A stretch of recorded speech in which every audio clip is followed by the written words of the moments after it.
Olá, meus amigos, estamos iniciando aqui mais um programa Conexão e eu sou o pastor Ednilson Lima, estarei contigo e eu tenho certeza que esse programa vai trazer bastante conteúdo para te ajudar a entender muitas coisas. Hoje nós vamos falar sobre decisões cotidianas. Bom, desde que você acorda até dormir, você tem que tomar várias decisões, algumas em espaço de tempo bem pequenas e muito rápidas. Então é importante falar e pensar sobre isso. E assim, para falar sobre esse assunto, eu estou com o nosso pastor lá de Nova Friburgo, o pastor Jorge Tavares. Seja bem-vindo, pastor Jorge. Ô, pastor Ednilson, muito obrigado pelo convite. É um prazer estar aqui participando do Conexão.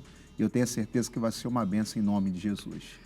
Bom, também com a gente para falar sobre decisões cotidianas, o pastor Leonardo Luiz, o nosso pastor lá de Padre Miguel. Pastor, tudo bem? Muito obrigado, pastor Ednilson. E eu tenho a certeza que essa programação vai ser uma bênção, vai edificar muito a sua vida, o seu coração, em nome do Senhor Jesus. Decisões cotidianas. Como é que você faz para tomar decisões? Vamos a uma matéria falando sobre esse assunto e voltamos já. As decisões fazem parte do nosso cotidiano. Todos os dias fazemos diferentes escolhas, desde a hora que acordamos até o horário de dormir. Decisões rápidas, como lavar ou não a louça, escolher o horário de dormir e acordar, são escolhas rápidas. Porém, existem certas decisões que demoram a acontecer. Escolhas mais complexas necessitam de questionamentos e seu impacto pode ser mais sério. Segundo a pesquisa divulgada pela The Wall Street Journal, estimam-se que as pessoas tomem, em média, 35 mil decisões por dia. Toda decisão tomada nos leva a algum lugar e gera uma consequência, boa ou não. Porém, o poder da escolha é importante para saber qual caminho seguir. Muita gente, né? E muitas são decisões, foi o que eu falei, pastores. São decisões assim diárias, você acorda tendo que tomar decisões, dorme tendo que tomar decisões. Nós somos pastores, então, né? A gente tem que tomar decisões, algumas até muito rápidas, né? Tem que ser ágil para tomar as decisões e tem que ser decisões corretas, assertivas, porque senão você termina prejudicando todo um trabalho, né? Eu vou fazer uma pergunta para vocês. A primeira delas, tem muitas perguntas para fazer sobre isso. As decisões do dia a dia, elas podem definir o nosso destino ou Deus está no controle de tudo? Pastor Ednilson, Deus ele é soberano, né? Ele tem o controle de todas as coisas. Porém, ele deu ao homem a capacidade, né, de tomar as suas decisões. Então, eu creio que as decisões, sim, nossas do dia a dia podem implicar, né, no nosso futuro. Até, como eu acabei de comentar, a soberania é de Deus. Ele tem planos determinados para o homem, porém, né, ele deu ao homem o poder de fazer as suas escolhas e as suas decisões, e isso com certeza implica no futuro da pessoa. Concorda com isso, pastor Leonardo? Eu concordo plenamente, né? Porque o nosso Deus ele tem o governo de tudo em suas mãos, né? Mas as nossas decisões, elas refletem sim nosso futuro. Nós temos, por exemplo, o Ló, né? O Ló, ele escolheu as campinas do Jordão e isso refletiu no seu futuro, porque ele perdeu casa, perdeu inclusive a sua esposa. Eu sempre digo que tem decisões que nós tomamos na vida que sofremos perdas por causa dela. Existem perdas que são irreparáveis, que no caso aqui foi o caso da esposa dele, né? Que ele perdeu a esposa dele. No caso do Ló especificamente, eu entendo que ele perdeu até as filhas.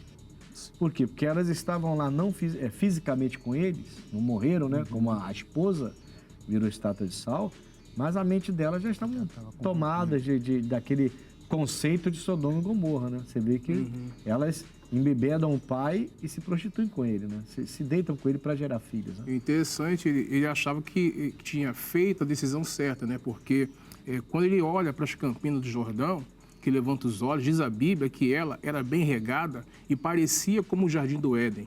Mas nem tudo que parece né? As nossas decisões têm que ser pautadas na palavra de Deus, com a direção de Deus. Quando eu li esse versículo, essa frase, logo eu lembrei de Samuel 16. Né? No versículo 7 diz: porém o Senhor disse a Samuel, não atentes para a sua aparência, nem para a altura da sua estatura, porque eu tenho rejeitado. Porque o Senhor não vê como vê o homem, pois o homem vê o que está diante dos olhos, porém o Senhor olha para o coração. Você vê, a pergunta que eu vou fazer para vocês agora tem tudo a ver com isso. Os cristãos devem ir ao médico? É bom que o cristão vá ao médico? Deus, ele tem o controle de tudo. Mas o exterior para ele não é tão importante. Ele quer saber o que está dentro de você. Então, a gente vê decisões que a gente tem que tomar diárias. Ele está no controle de tudo. Vocês falaram bem sobre isso. Mas as nossas decisões vão atrapalhar ou não, ou abençoar o nosso futuro. Então, nossas decisões são importantes. E uma dessas decisões aliás, é uma discussão meio que antiga até, né? Quer dizer, o cristão, Jesus levou nossas enfermidades, então ele tem que ir ao médico, mas se Jesus, ele está vendo a intenção do seu coração. Sim. Ele sabe que você crê nele, que você crê que ele levou sua enfermidade, né? Mas que você está enfermo, seu corpo está sentindo. Então, por que você vai ficar em casa sofrendo se ele preparou os médicos para te ajudar? Deu sabedoria para ele. Deu sabedoria. Acho até que eu vou pular essa pergunta aqui. Uma certa vez, pastor, tem uma campanha na igreja da pasta de figo. Sim. Eu estava explicando ao povo lá que o rei Ezequias, ele foi curado, mas ele foi curado através dessa pasta de figo. E eu pesquisando, eu vi que ela tem uma propriedade anti-inflamatória. Sim. Foi onde ele colocou sobre as suas chagas, ele foi curado. Então, eu acredito sim que o cristão, ele pode procurar um médico. Jesus falou, não são os sãos que precisam de médico, mas sim os doentes. Então, eu acredito sim que o cristão deva procurar o médico. Mesmo sabendo que Deus já levou suas enfermidades. É claro, acima de tudo, confiando em Deus. Não é problema nenhum, então. Não, para mim... Certo?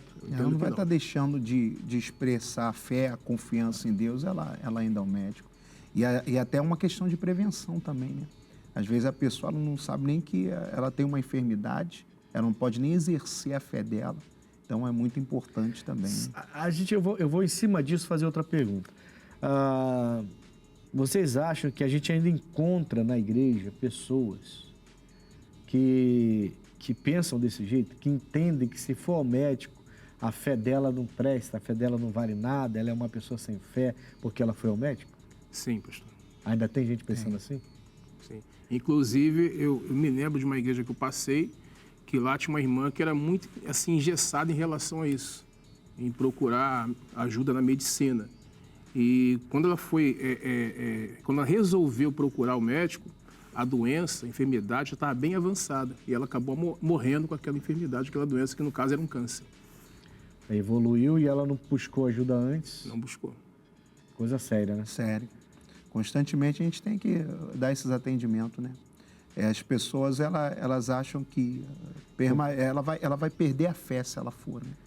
Então, o fato dos pastores pregarem, você vê que é uma pergunta que eu nem ia fazer e está crescendo.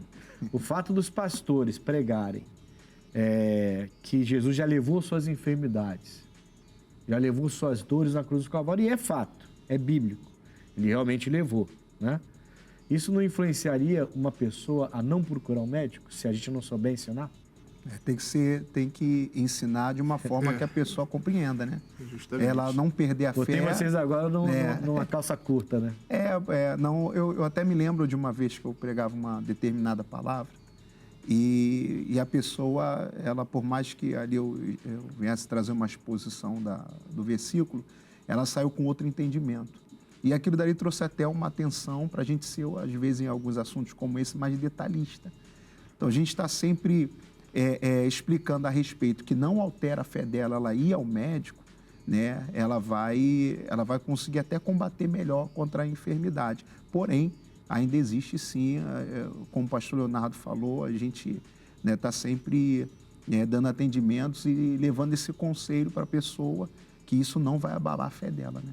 Que ela ficando na fé e ir ao médico, mas eu também já encontro, às vezes, em alguns casos, uma certa resistência. Então, eu preguei esses dias, primeira carta aos Coríntios, o Paulo, capítulo 10, falando sobre esse assunto ainda, das aflições que o Paulo passa, que ele fala lá na carta das aflições que ele vai passar. em todas as aflições que ele passou, porque ele servia a Jesus Cristo, não tinha doença. E a Bíblia fala que a gente tem que enfrentar as aflições em Cristo. É normal, quem é de Cristo, e aí ele até diz assim, o Pedro, aí sim, né? O Pedro, na primeira carta de Pedro, no capítulo 4, ele fala, sofre as aflições como cristão, não é como pecador. Você errou e está sofrendo por causa disso, não. Como cristão. Se for como cristão, pode sofrer as aflições de Cristo. Aí se você vai lá na primeira carta aos Coríntios 10 e vê as aflições que o Paulo passou, foi naufrágio, 3, né? Apedrejamento, 1, dormir no vento, dormir na nuvem, ficou no abismo uma noite, ele fala, nu, sem beber, sem comer, muito jejum, muita oração, muitas vigílias. São as aflições que ele enfrenta. Nas aflições do Paulo não tem doença. Por quê? Porque Jesus, ele levou esse tipo de aflição. O que a gente tem que entender e apresentar para o povo, e é bom que a pessoa entenda muito bem isso, é que realmente ela ir ao médico, fazer sua prevenção, seu tratamento, não está desmerecendo a fé dela. Sim. Aí nós, pastores, temos uma missão muito dura, importante, porque senão acontece como o senhor falou aí. A gente pode pregar uma coisa superficialmente, Sim. a pessoa sai dali, coloca no coração, não vou mais ao médico não, porque o pastor falou que Jesus já fez isso, eu não vou mais. E pode trazer um problema sério, como o pastor falou, que a irmã até morreu de câncer por entendimento errado. Né? Assim, eu entendo que independente se for pelo poder de Deus agindo ali, curando a pessoa, né, como a gente vê nas nossas igrejas, mas como também através da mão do homem, no final quem cura é Deus. Né? No final da linha, Deus está lá, né? Deus está dando lá, toda a intenção. operando. É lógico que a gente vê vários milagres, né? Recentemente, uma irmã foi curada, um caroço do tamanho do feijão sumiu do seio dela, foi constatado, iam fazer exames para poder fazer biópsia, para saber qual era a gravidade, mas ela foi numa reunião minha, e quando foi fazer esses exames para pegar a biópsia, para saber a gravidade, viram que tinha desaparecido. A ciência provou a cura, mas ela foi no médico. Até porque eu costumo dizer o seguinte, se o médico deu remédio, o médico tira. Se o médico deu tratamento, é ele que tira. O pastor nenhum tem o direito de tirar remédio de ninguém e nem tratamento de ninguém. O pastor está ali para pregar, não tem direito. É o médico que tem que fazer isso, né? Então, acho que a gente fechou aqui, né? E até o senhor tocou a respeito do remédio, né? Tem gente até que ela para de se medicar porque ela fala que está na fé. Eu sou muito contra isso. Né, sem o médico suspender o tratamento. Não, sou muito pode. contra. Ela precisa continuar, né, determinando ali, crendo como a gente acredita na palavra, mas o único que tem que suspender é o médico, né? É o doutor. E eu ainda falo mais. A pessoa está com medo de ir ao médico. Falei, irmão, se você acha que foi curado e não está com medo de ir ao médico, isso não faz sentido nenhum. Você tem que continuar fazendo tratamento, então. Tem algo errado. Porque se eu não preciso mais me tratar, nem tomar um remédio, porque eu entendi que Deus me curou naquela reunião, a primeira coisa que eu vou fazer é correr ao médico para ele fazer novo exame, mostrar para mim que eu não tenho nada, e ele vai falar, não precisa mais tomar, não sei o que aconteceu, foi um milagre, seu Deus realmente é tremendo, vou glorificar Deus ainda, né? Mas a pessoa está com medo de ir ao médico, do medo que o médico vai falar. Se tiver doente, o médico vai falar. E tem que continuar. Então, por aí você já tira que a pessoa tem que continuar o tratamento e ir.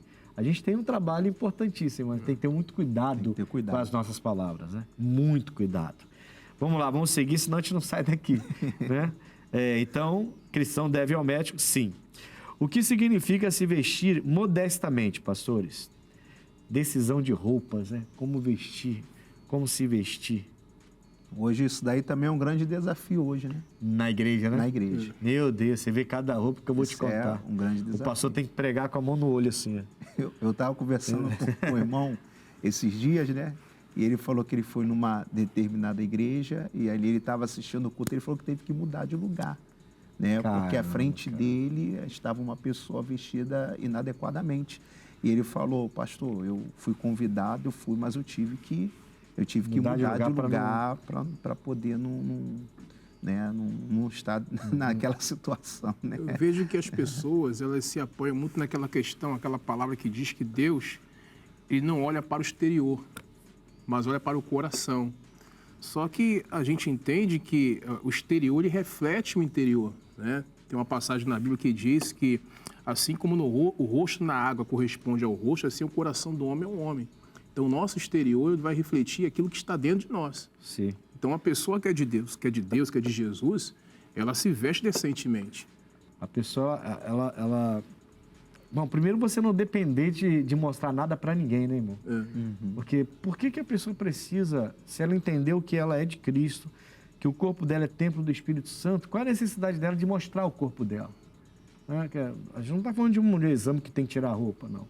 Está falando da pessoa ir numa igreja. Sim. Né? E aí não é questão só também de ir numa igreja, porque se eu sou de Jesus e eu entendo que o meu corpo é para Deus, para a glória de Deus, a roupa que eu uso na igreja ou fora dela também tem que ser modesta, também tem que ser uma roupa decente, adequada, né?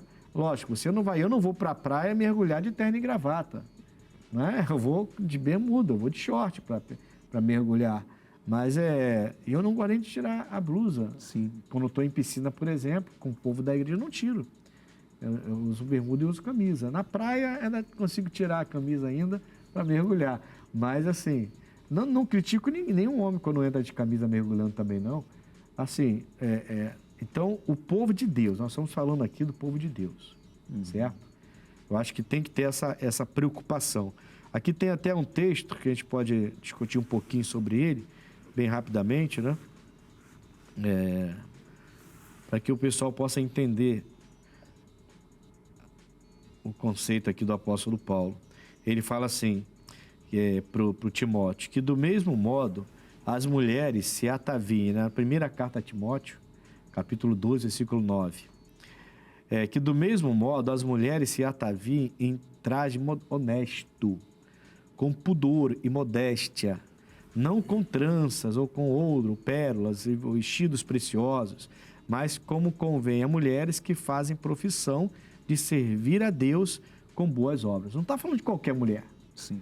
Está falando de mulheres que servem a Deus com modéstia, que querem fazer a obra e que tem que ter uma roupa adequada para isso. Aí é a mesma coisa. Se você vai num culto de domingo, numa igreja, quando um pastor de bermudão e sandália, você fica meio assustado. Não é adequado, né? Pô, vai cear desse jeito? Você vai estar diante de Cristo ceando desse jeito? Ou uma reunião mesmo? Agora, também você vai pregar numa praia. Também, pregar numa praia de terno e gravata também não dá. Aí sim, aí você vai de bermuda, camisa, sem sandália. Se você é surfista, pega a sua prancha. Se você vai lá e prega, evangeliza na praia. Aí você está com a roupa adequada para a praia.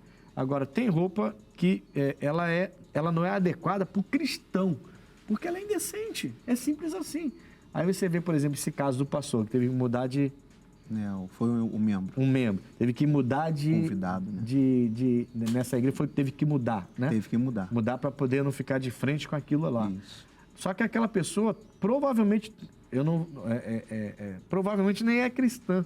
Sim. Pode ser que seja um visitante. Só um convidado como ele foi convidado, entendeu? Então a pessoa está numa igreja e ela acha que está tudo bem. A pessoa até se sente mal. Ela chega lá, caramba, vim com essa roupa. Né? Aí, agora, tem casos que a pessoa é convertida, já está antiga na igreja e usa roupas que não convém realmente. Sim. Aí a pessoa tem um conceito do evangelho. Eu acho que isso aí tem que ser criticado. Ou eu estou exagerando? Não. Eu estou falando de uma pessoa que tem um conceito do evangelho, tem um conhecimento da palavra, ela é membro antiga na igreja, ela é fiel a Deus, mas ainda não entendeu que o corpo dela é templo do Espírito Santo. Ainda não entendeu que o corpo dela não é para mostrar para ninguém. E se for casada, é para mostrar para o marido e não para outras pessoas. Está fazendo com que outro homem olhe para ela com desejo. Se for casado, diz a Bíblia que tem que ser um jardim regado e fechado. Jardim regado e fechado, perfeito. Jardim regado e fechado. E o homem também. Não vamos falar só das mulheres, daqui a pouco... daqui a pouco as mulheres vão ir para cima da gente. Não, os homens também. Né? Eu lembro uma vez de uma igreja que eu passei, que o auxiliar, ele começou a trabalhar comigo lá, ele foi inchando um pouquinho, engordando um pouquinho, e queria usar as mesmas roupas. Eu falei assim, amigo, não dá, pode ir embora, sai daqui. Você tem que trocar sua roupa. Ah, mas é porque tá apertado, porque eu engordei. Então emagrece. Tem que comprar outra roupa para colocar. Essa roupa não dá mais, você está forçando a barra e está ficando feio, está ficando indecente. Você é um pregador do evangelho, com essa roupa grudada aí, indecente. Você tem que perceber isso. Aí, quer dizer, entendeu? A gente precisa ter um cuidado muito grande com roupa. né? Acaba sensualizando, né, pastor? Poxa. Né? Acaba sensualizando tanto a mulher como o homem. E às Você vezes a gente induz, falando na né? igreja induz, e às vezes, como o senhor bem colocou, nem todos que estão na igreja frequentam, são convertidos. E às vezes a pessoa está ali para se libertar, se depara com uma situação dessa. isso que eu ia falar. É uma tentação, né, para a pessoa. Aquela pessoa que está firme, ela faz que nem o irmão, né? Ela muda de lugar, tenta não observar aquela situação. Poxa, mas aquela eu pessoa vou falar que uma coisa aqui. É uma meio- situação, né? pastor. Deixa eu falar uma coisa que é meio vai ficar meio assim, alguns talvez fiquem aborrecidos. Mas digamos que tenha na sua igreja um homem, aí falando dos homens, porque senão ele vai falar de roupa, aí fala só da mulher, Sim. né? Digamos que tem um homem que está lutando para largar o homossexualismo. Tem gente que está no homossexualismo e vive e confessa tudo bem.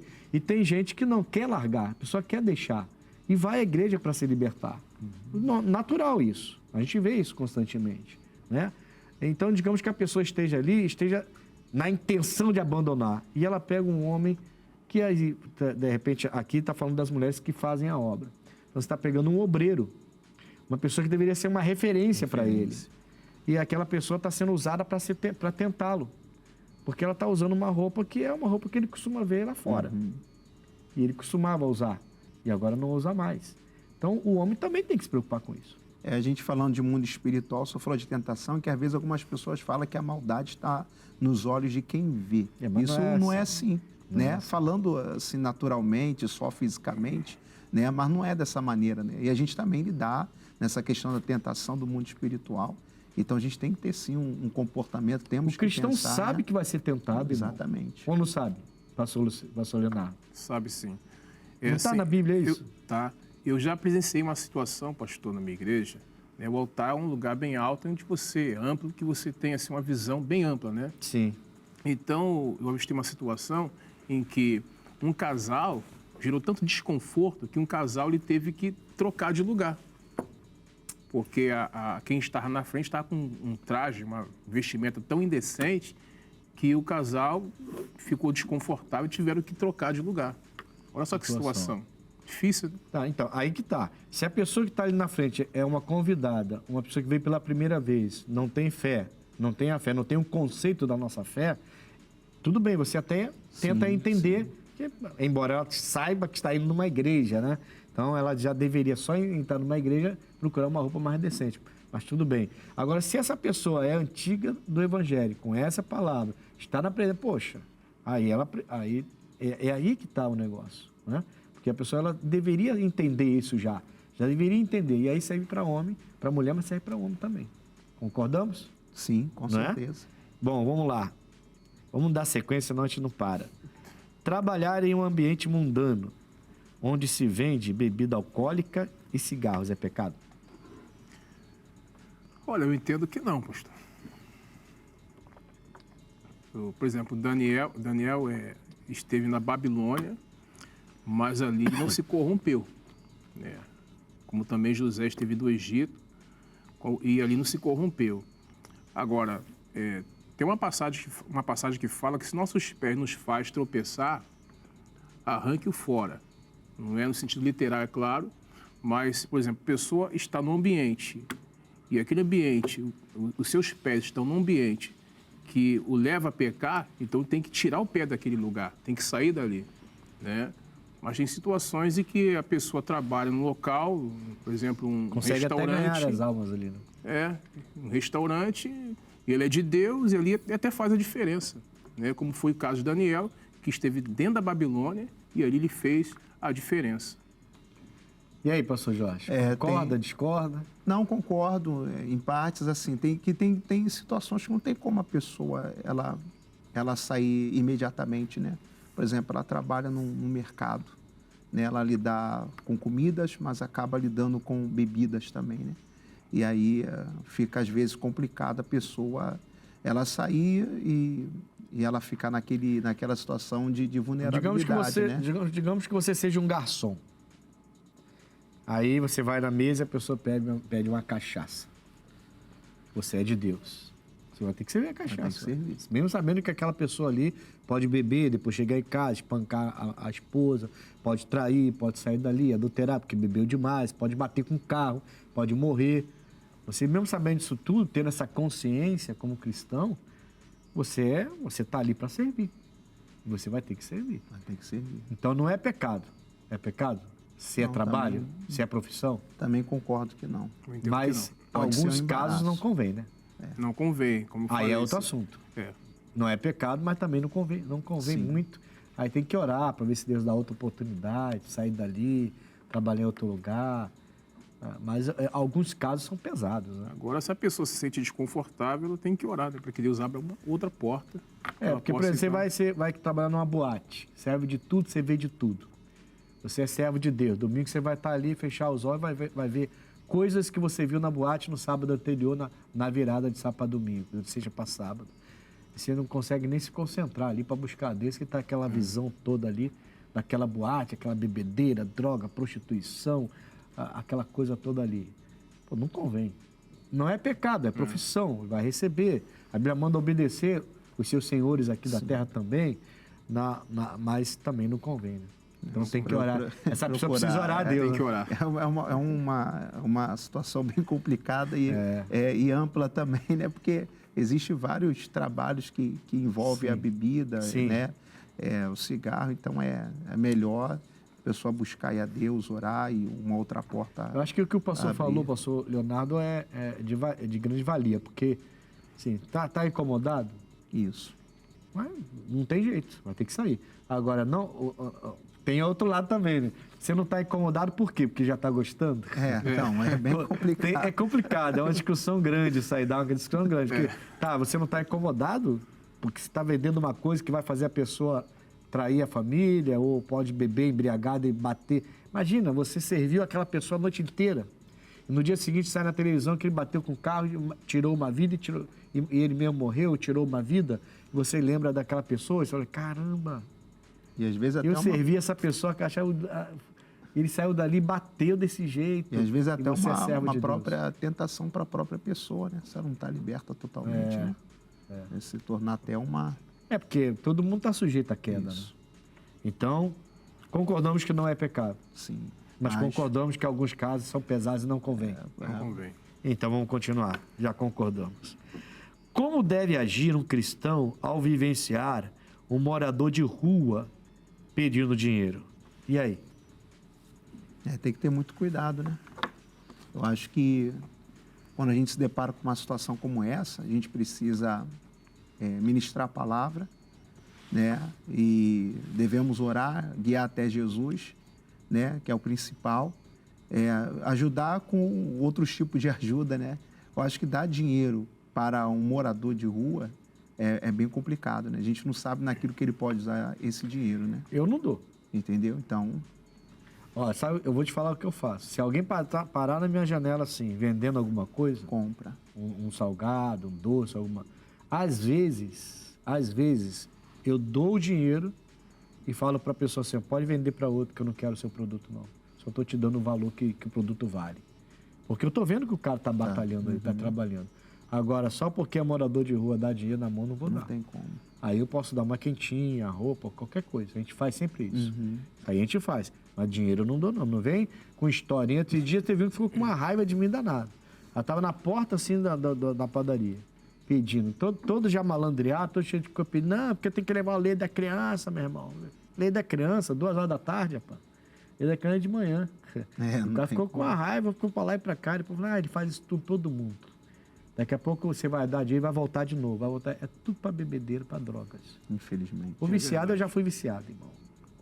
O viciado não pode ficar com o dinheiro na mão. Não pode, irmão. Eu pegava o meu dinheiro, dava tudo na mão. Quem administrava o meu dinheiro era a minha esposa.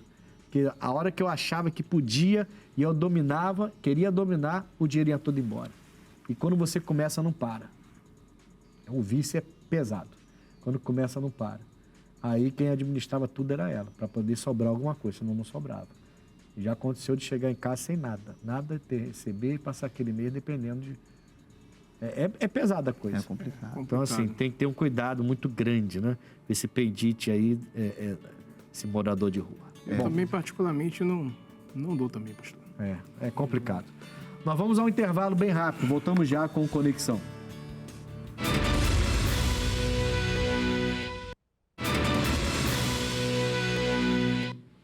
Voltamos com Conexão e hoje falando sobre decisões cotidianas. Está aqui comigo o pastor Jorge Tavares, a nossa igreja lá de Nova Friburgo, e também o pastor Leonardo Luiz, que é o nosso pastor da igreja de Padre Miguel. Nós vamos daqui a pouquinho voltar a falar com vocês, pastores, porque agora nós vamos entrar no abre aspas, que hoje vamos falar sobre a indecisão profissional, a ansiedade, depressão na adolescência, a influência dos estilos parentais. Nós tiramos ali da fonte cielo.com.br. Coloca na tela. Bom, no Brasil, pesquisas apontam um papel mais diretivo dos pais, sugerindo certas profissões e sendo determinantes na escolha dos filhos. Em um estudo com mães de adolescentes, diante do primeiro vestibular, demonstraram que elas consideram os filhos muito inseguros e imaturos para a escolha e assumem um papel mais controlador. 55,8% dos jovens declararam que os pais deveriam apoiar a escolha e 27,4% que eles não deveriam ter nenhuma participação. Quanto à participação real dos pais, os adolescentes perceberam as mães como mais apoiadoras, 56%, do que os pais, 40,8%. E os pais foram mais percebidos como não tendo participação alguma na escolha, 41%, do que as mães, 28%. Este estudo investigou a influência dos estilos parentais percebidos sobre os níveis de indecisão profissional, ansiedade e depressão de adolescentes. Participaram do estudo 467 adolescentes de 15 a 20 anos, estudantes do último ano de ensino médio em Porto Alegre. Filhos de pais autoritários e negligentes apresentaram maior depressão e ansiedade do que os outros. Que coisa, hein, pastores? A gente vê, então, a necessidade e até, diria aí, a dependência dos nossos jovens de ter os pais presentes até nos primeiros vestibulares ali para orientá-los, tratar eles. E esse papel, isso aqui é interessante, esse abre aspas de hoje, porque esse papel, quando a gente é pastor, por exemplo, a gente vê que os pastores também podem auxiliar os pais nisso. Os jovens procuram a gente também para isso. E é importante. Você vê que a menor parte, 27,4% dos jovens, acham que os pais não deveriam se meter. Esse provavelmente também não acha que seus pastores têm que se meter, se forem cristãos, no caso. Eles se acham realmente que têm condição. Talvez até tenham. Alguns amadurecem rápido. Mas a maioria não tem maturidade para escolher, né? Os pais precisam estar presentes, né? O senhor é pai, vocês são pais, né? Sua filha ainda não está na época de... Está com 11 anos, né? 11 anos só tem tamanho. Só tem tamanho. É a bebezinha do papai da Caso mamãe. meu filho, ele pastor. terminou já os estudos, vai agora ingressar na faculdade, perguntou, né? Ele queria uma orientação, se realmente aquele curso que ele pretende fazer seria o certo. E, assim, eu eu entendo que a gente deve, sim, orientar, mas não impor, porque tem pais que eles querem impor. No estudo diz que pais que fazem isso geram depressão e ansiedade nos seus filhos. Porque ele exerce tal profissão, fez tal faculdade e pensa que o filho tem que fazer a mesma coisa. Né? Há uma forçação de barra ali, né? Justamente. Entendi. Esse é o abre aspas de hoje. E alguns até forçam para querer que eles sejam algo que eles também não foram, né? Se realizar no filho, né? Se realizar no filho. Aí coloca uma pressão. Uma pressão grande demais. Desencadeia a depressão. Desencadeia aí um monte de coisa ruim. Provérbio 16:33 diz assim, ó: a sorte se lança no regaço, mas do Senhor procede toda a sua disposição. Então, nossas decisões cotidianas, ela tem que passar pelo crivo do Senhor, né? Sim. Certo? Com certeza. Porque é do Senhor que procede toda a sua disposição. Toda a disposição das coisas que você se lança a sorte, mas é do Senhor que procede a disposição das coisas. Então, eu tomo decisões, elas são importantes, elas vão determinar meu futuro, inclusive, né?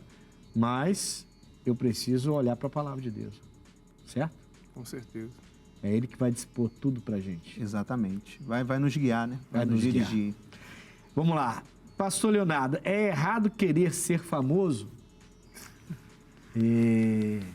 Então, E agora? eu entendo que a gente não deve buscar isso, né? No caso do Senhor Jesus, a sua fama percorria, se espalhava, né? Sim. Mas ele nunca buscou isso. A mesma coisa foi Josué. Josué, ele se tornou um homem assim muito conhecido, entretanto, ele nunca buscou ser famoso. Eu acho que tem que ser uma coisa natural, né? Se Deus quer, se é a vontade de Deus, vai acontecer. Vamos colocar o pastor Jorge nessa discussão. E se essa pessoa, ela vive disso? Se ela quer ser famosa para viver disso? Hoje, então, com o youtuber, né, influência, essas coisas todas, a pessoa ela fica famosa da noite para o dia e passa a ganhar 100, 200, 300, 1.500, 1.000, 1 milhão em poucos meses, porque ela ficou famosa. Então, isso também teria que ser naturalmente, se a pessoa está vendo isso como profissão? Como é que fica isso? Hoje tem crescido muito. Assim, eu acho que para o cristão, eu acho que a intenção dele que é importante do por que ele quer ser conhecido, por que ele quer ser famoso. Né? Então, uma pessoa que serve a Deus, qual é a finalidade, o fundamento dele querer ser uma pessoa famosa? Ele quer, por meio da fama dele, transmitir os ensinos do Senhor, quer passar uma mensagem para a família, quer ajudar os jovens, falamos ainda há pouco sobre esse ingresso aí no nível superior.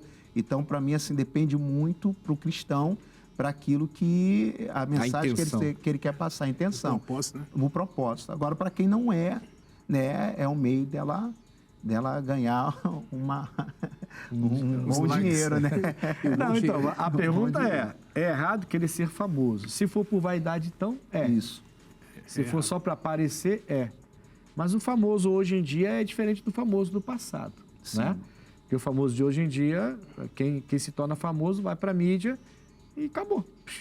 Basta ser famoso. Você entra na mídia, vira um influencer, milhões começam a te seguir, você começa a ganhar um monte de dinheiro. Né? Então, tem a coisa da profissão também, né? Inevitavelmente, essas pessoas ficam famosas. Sim. E algumas delas, inclusive, a gente teve uma discussão aqui num programa recente de uma youtuber que se matou, né? A fama levou ela a isso, né? É como um jogador de futebol que vive na pobreza na comunidade, de repente fecha um contrato de milhões e fica milionário. Né? E a pessoa não tem estrutura psicológica e espiritual para ter esse salto repentino de sair da pobreza para a riqueza repentinamente. A maioria se perde. Sim. São poucos que conseguem manter a sua vida pautada. O crente, por exemplo, muitos jovens eram crentes, mas cresceram e pegaram fama com tanta rapidez e a fé delas ficou distorcida, no mínimo, distorcida, né? Você vê vários famosos hoje aí com pensamentos estranhos e que ainda dizem ser de Jesus, mas com muitos pensamentos estranhos. E fazendo até coisas que não deveria, né? Então, nesse caso seria errado querer ser famoso, né? Porque a vaidade tomou conta. Mas para a profissão não. Se for com o propósito de glorificar a Deus, aí eu entendo que sim. Agora, se for por vaidade, não, né? Entendi. Tá, eu entendi. Agora eu entendi. Tem que jogar uma dessa aí de vez em quando, né? Todas as minhas decisões cotidianas, como atravessar a calçada ou não, já foram escritas por Deus? Eita! E aí? Olha, eu creio que Deus, sendo soberano na sua presciência, Ele sabe de tudo, o que eu vou fazer amanhã e depois. Então a sua decisão de vir aqui hoje já estava decidida? Mas, assim, Ele nos dá o direito de escolher, né? Eles que colocam diante de vós a vida, a morte, a bênção, a maldição, escolhe, pois, a vida. Então, existe também a nossa escolha. Então já estava escrito por Deus que você vinha no programa hoje? Não, assim, como eu falei, Deus na sua presciência, Ele sabe. Tava decidido. Mas, no caso, a escolha é minha. Você que escolheu vir. Escolhi vir. Você podia ter falado, não, pastor, não vou. Vou. Justamente. Mas aí você perderia, se Deus tinha decidido isso, você estaria, então, indo contra uma decisão de Deus, você que perderia a bênção. Com certeza. Ah, entendi. E aí, pastor? E aí? Não, querido, dessa maneira, se Deus determina as coisas, né? Ele tem um propósito. Até um atravessar de uma calçada?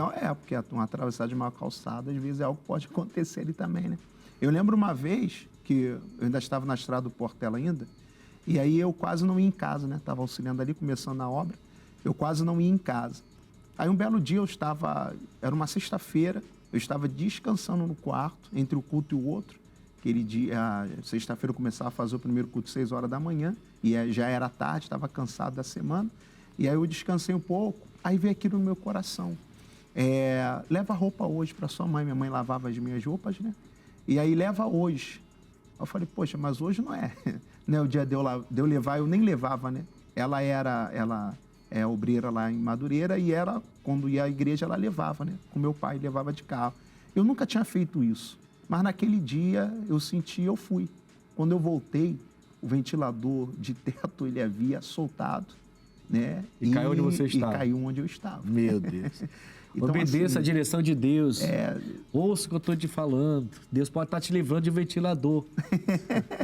É isso mesmo. Que coisa, né? É verdade.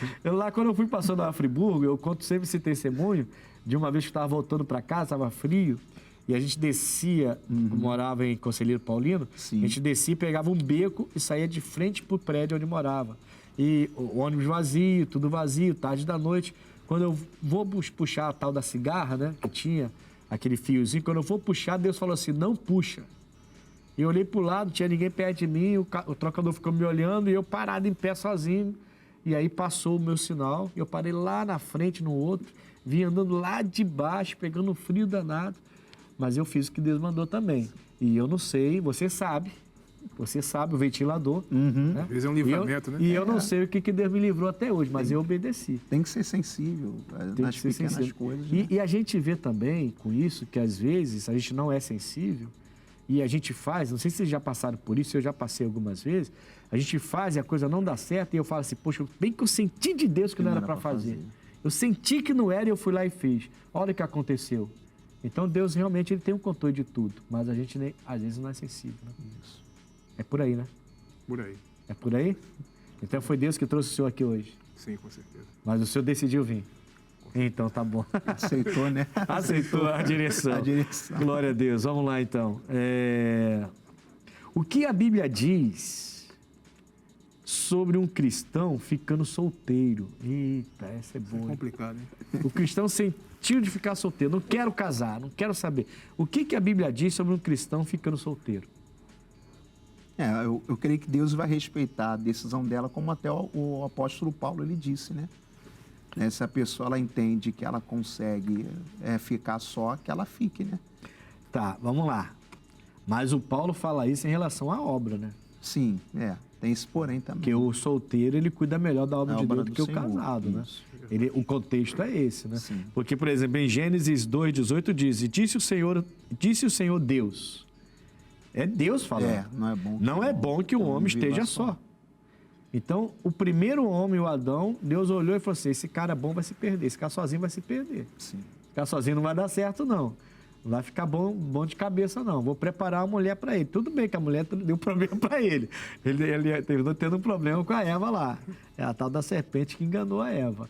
E ele foi junto. Mas, é claro, Deus falando, não é bom que o homem esteja só. Então, eu acho que... Não sei, irmão. Qual é a opinião de vocês? Vocês estão aqui para dar a opinião de vocês.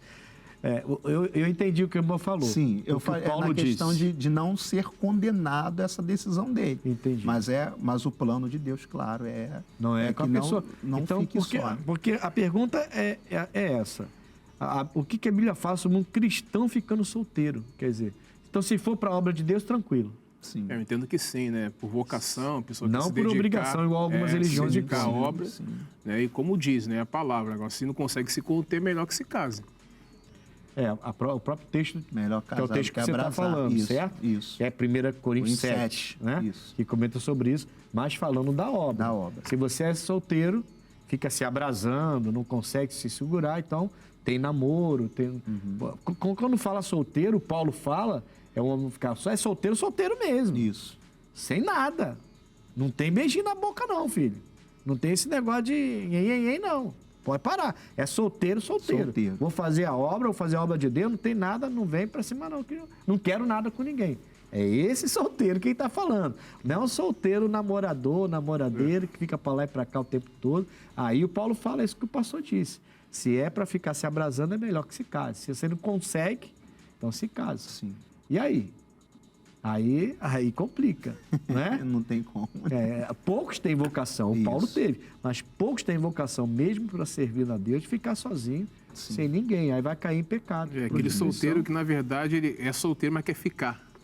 É o ficante, né? Ficante, fica com um, aí fica com o outro. Então assim, aí não. Não pode. Não é isso que a Bíblia está falando. Por isso que a Bíblia, não é bom que o homem esteja só. Ele vai ter imaginação, o homem tem muita imaginação. O ser humano, né? Sim. Vai fazer besteira.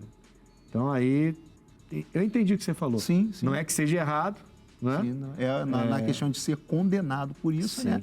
Claro que o plano ele vai de ser Deus... condenado se solteiro fizer besteira. Isso, mas se ele solteiro conseguir se santificar, então ele não vai ser condenado. Sim. Mas não é bom que o homem esteja só. Certo? Sim. Nós somos casados. Isso. E o casamento é uma benção. E é uma benção. Eu não ficaria só. O pastor já falou logo, o casamento é deixa desse jeito. Amém. Nós vamos agora ao quadro Opinião. Vamos às ruas ver o que o povo falou sobre esse assunto, decisões cotidianas. E nós voltamos já. Para algumas situações cotidianas, sim. Tipo, fazer uma compra, a gente tem que estar sempre indeciso ali, não tomar essa decisão e sair comprando tudo que vê pela frente. Então, para questões financeiras, eu procuro ter uma certa indecisão antes de fechar qualquer negócio, antes de dar um passo à frente nessa situação, questão financeira, né? Sim. Eu acho que com muitas opções que a gente tem, a gente acaba se confundindo às vezes do que é melhor, do que não é. Eu acho que eu fico muito nessa... Eu nunca sei o que é bom pra mim, aí eu fico, será que é? Será que não é? E acabo me confundindo. Eu demoro um pouco pra tomar decisões. Não, sou consumista demais. Não, que tipo assim, eu achar ali, eu vou ali, não vou ficar na dúvida, aí aquilo dali acabou. Não vou ficar naquela, não, por que eu vou levar? Por que eu tenho que levar? Não, eu quero aquilo dali, acabou. Não, porque às vezes eu fico, às vezes não. Aí penso assim, tomo logo a atitude. Nessa indecisão, não. Se for uma coisa boa, melhor decidir logo. Não, porque eu tomo uma decisão fácil. Não, tenho meus propósitos, trabalho, tenho família. Sim, quem votei. Não, porque eu tenho minhas opiniões, minhas decisões. A hora que tem que ser tomada, eu tomo tranquilamente. E aí, pastores? Indecisão ou decisão? Você é a pessoa decisa, pastor Jorge? Para algumas coisas sim, e tem algumas que eu ainda titubeia. Ainda penso uma, duas, três vezes. Pastor Leonardo, é indeciso não sou indeciso, ou é decidido? Não. É sim ou não? Não sou. É? Então tá bom. Nós vamos agora ao X da questão.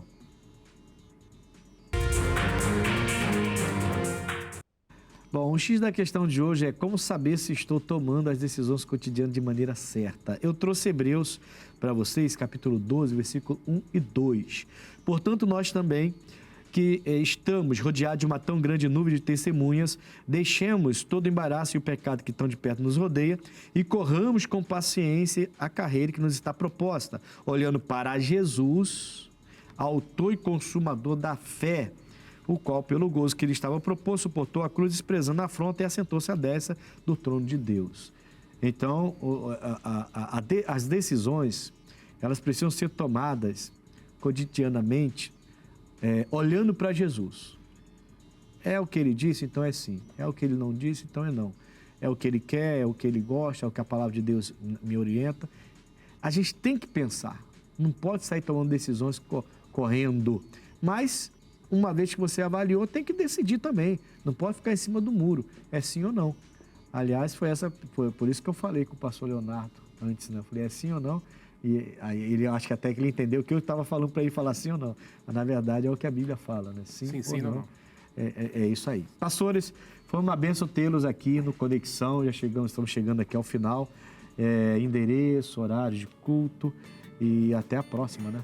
Foi um prazer, pastor Jorge. Ô, pastor Genilson, fico grato aí pelo convite. E eu estou ali em Nova Friburgo, na General Osório 158. e vou ter o prazer de receber todos os amigos friburguenses. Ali no domingo temos reuniões às 8 horas da manhã, às 14 e também às 18 horas. General Osório 158. Quem for de fora de Friburgo, não é friburguense, não pode ir? Não, pode também. Ah, tá. Se estiver visitando a cidade, né? Ah, então tá bom. Pastor Pode ficar à Leonardo, vontade. foi um prazer tê-lo aqui. Com certeza, pastor, foi uma bênção. Agradeço ao Senhor pelo convite. E eu quero convidar você para que esteja comigo no domingo em 4 horários, 7, 9, 15, como também às 18 horas. A nossa igreja fica na rua General Jacques Sorix, 350, Coração de Padre Miguel. Glória a Deus, glória a Deus. Olha, eu estou na rua Coronel Tamarindo, 2030, em frente à estação de trem de Bangu. Venha participar todo domingo, 7, 9 e meia, 15, 18. Está muito especial o nosso domingo, mas muito especial mesmo. Você vem, você vai ver e vai provar, tá bom? Vou ficando por aqui, até o próximo Conexão. Deus abençoe.